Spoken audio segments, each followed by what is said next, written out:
வள்ளலார். யார் இந்த வள்ளலார்? சமயவாதியா, சமத்துவவாதியா, இல்லைனா பகுத்தறிவுவாதியா அப்படிங்கிறதுல இன்னைக்கு வரைக்கும் பெரும்பாலானவங்களுக்கு ஒரு தெளிவு இல்லைங்கிறது தான் உண்மை. ரொம்ப பேர் ஆன்மீகவாதின்னு சொல்லுவாங்க. ஆனால் சாதியும் மதமும் சமயமும் தவிர்ந்தேன், சாத்திர குப்பையும் தனந்தேன், நீதியும் நிலையும் சத்திய பொருளும் நித்திய வாழ்க்கையும் சுகமும் ஆதியும் நடுவும் அந்தமும் இல்லா அருட்பெரும் ஜோதி என்றறிந்தேன், ஓதி அனைத்தும் நீ அறிந்தது நான் உரைப்பதன் அடிக்கடி உனக்கே அப்படின்னு பாடிய இவர் ஒரு ஆன்மீகவாதியா அப்படின்னா இல்லவே இல்லை. சாதி, சமயம், இனம், மதம், மொழி இது எல்லாத்தையும் ஒழிச்சு நம்மளை எல்லாம் மனிதர்கள் அப்படின்னு சொன்ன பகுத்தறிவுவாதி தான் வள்ளலார்.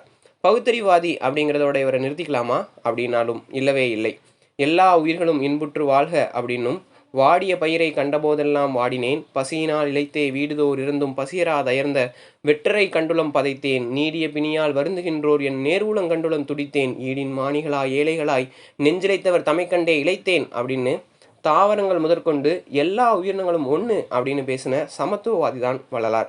இவருடைய வாழ்க்கையில் நடந்த பெரும்பாலான விஷயங்கள் இன்னைக்கு வரைக்கும் மர்மமாகவே இருக்குது. அதுலேயும் அவருடைய மறைவு எப்படிப்பட்டதுங்கிறது ரொம்பவே கடினமான ஒரு விஷயமாக இருக்குது. இன்னைக்கு இவருடைய சுத்த சன்மார்க்க சங்கம் சிறப்பாக நடந்தாலுமே கூட இவருடைய கொள்கைகள் எல்லாம் குழி தோண்டி புதைச்சிட்டு அவர் சொன்ன பசி தீர்த்தலையும் பாடிய பாடல்களையும் மட்டும் மையமாக வச்சு இவர் ஆராதனை செய்கிறாங்க. ஆனால் உருவ வழிபாடு எதிர்ப்பு, பெண் கல்வி, சாதி சமய எதிர்ப்பு, ஆங்கிலேய எதிர்ப்பு, திருவருட்பா மருட்பா போர், மொழிச்சண்டை எதிர்ப்பு இதை பற்றியெல்லாம் சுத்தமாக வள்ளலாரை பற்றி அழிச்சிட்டாங்கிறது தான் உண்மை. இவருடைய மொத்த வாழ்க்கையும் பற்றி தெரிஞ்சுக்கிட்டவங்களால இவரை விட்டுட்டு போகவே முடியாதுங்கிறது தான் உண்மை.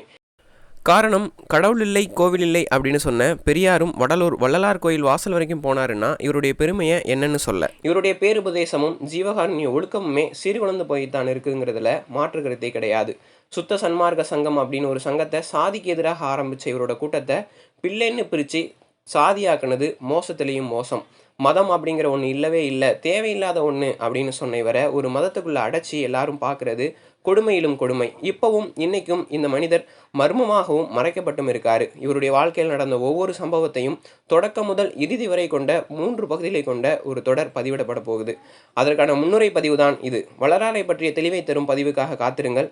விரைவில் வெளிவரும் அடுத்த பதிவு வரை உங்களிடமிருந்து விடைபெறுவது திலீப்குமார். தொடர்ந்து இணைந்திருங்கள் ஏற்றமிழுடன். நன்றிகள்.